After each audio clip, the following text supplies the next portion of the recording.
کہانی لالچی کسان اور انڈوں کا راز۔ ایک گاؤں میں ایک کسان رہتا تھا۔ اس کے کھیت میں ایک بطخ آ کر روز اپنے انڈے دیتی تھی۔ کسان ہر روز وہ انڈے کھا لیتا اور خوش ہوتا۔ ایک دن کسان کا چھوٹا بیٹا پاس آیا اور کہنے لگا، بیٹا، ابا، مجھے بھی وہ انڈے دے دو، میں کھیلوں گا۔ کسان ہنستے ہوئے بولا، کسان، نہیں بیٹا، یہ انڈے تو میں کھا جاؤں گا، تو کھیلنے کے لیے اور کچھ اسی دوران ایک طوطا پاس کے درخت پر بیٹھا یہ سب دیکھ رہا تھا۔ طوطا بہت پریشان ہو گیا۔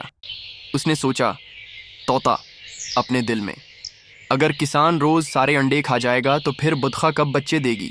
یہ تو غلط ہے۔ طوطا چیختے ہوئے وہاں سے اڑ گیا اور دوسرے پرندوں کو جا کر خبر دی۔